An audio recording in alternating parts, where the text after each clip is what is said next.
Will, hope, rage, love, avarice, compassion, fear.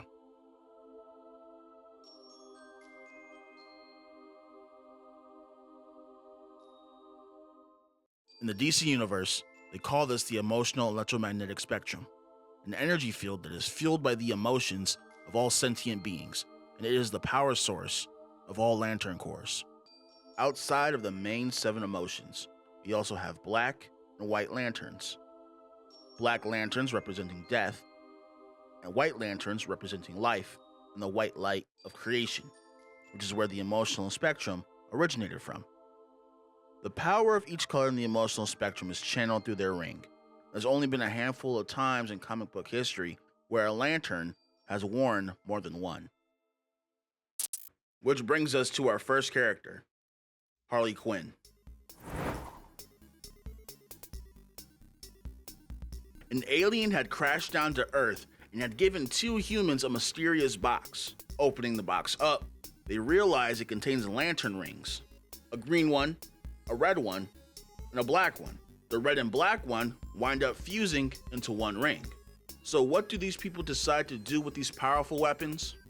Well, they sell it on the internet for money. Harley gets into a bidding war trying to buy the Green Lantern ring, but she loses that one and buys the red and black one instead. And the moment she puts it on, all chaos ensues. With all this power, she starts rampaging across Manhattan and almost wipes it completely off the map. But of course, Hal Jordan is there to stop her and ends up getting into an arm wrestling match over New York. And if anyone is wondering if these are the actual red and black lantern rings, Hal Jordan is seen here telling Harley that red is for rage and fury, and black is death and eradication, and that together, they'll destroy her. How these 2 rings were able to fuse, nobody knows, but Harley is seen here wielding the power of both the red and black lantern rings. Let's talk about the next character, Hal Jordan.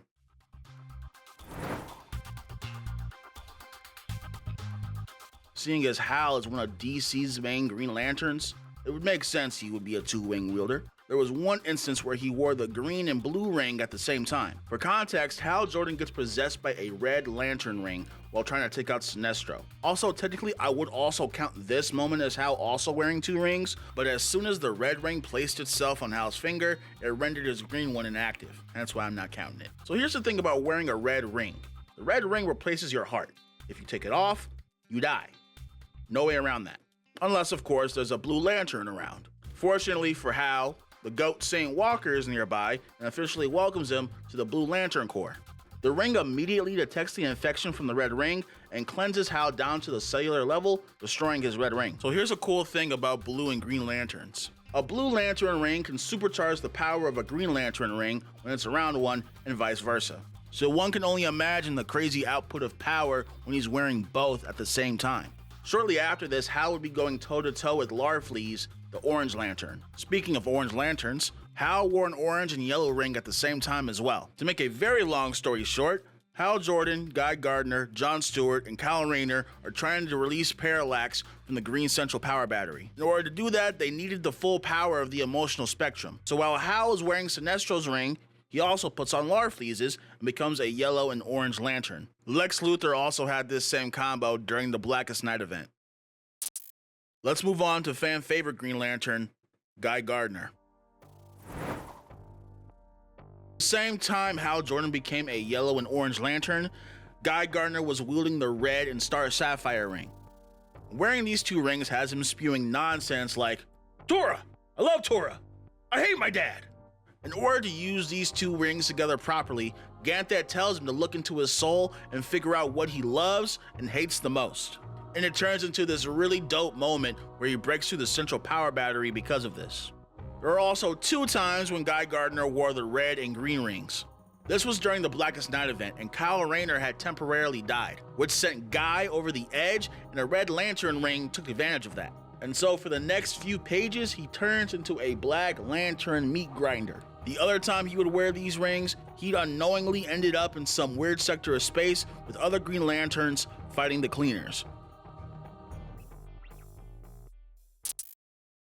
Let's talk about a character that had a very unique combination of rings. Let's talk about Sinestro. In an alternate universe located in the dark multiverse, Sinestro would wield the black ring of death and the white ring of life at the same exact time, becoming the Limbo lantern. In this alternate universe, the Blackest Night event does play out the same, with Sinestro becoming a white lantern. But instead of sharing his power with everybody, he kept it for himself. The life entity was destroyed, and damn near everybody in the universe was turned into Black Lanterns. 19 days later, he appears to Lobo and Dove wearing the white and black lantern rings. Now, towards the end of the comic, with the help of Lobo, he does end up purging the Black Lantern disease. However, the new life that is birthed throughout the universe, Sinestro saw that they all inherited Lobo's savage bloodthirst. And so towards the end of the comic, he would try to escape this blighted universe by tearing a hole through space-time, but it was sealed by Tempest Figknot. Last but not least, let's talk about a character that's worn every single ring at the same time. Rayner. So power rings from each emotion in the emotional spectrum have chosen Kyle to be their new bearer. Kyle, who has no idea what's going on, goes to Oa to get answers from the Guardians. Talking with the Guardians doesn't actually go so well, and they actually attack Kyle in order to interrogate him to figure out why all these rings are around him. Before they even get their hands on them, each ring except Kyle's into their various cores. So Kyle for a brief time wields the might of all 7 lantern cores, and is even able to hold his own against the Guardians. And like I said before, this is brief because Kyle does succumb to the effects of wielding the entire emotional spectrum. So that actually about does it for this video, guys. Let me know what your favorite ring combination is down below in the comments. And if you have the chance to choose, what rings would you pick? Thank you guys so much for tuning in to another video, and I will catch you on the next one. Peace.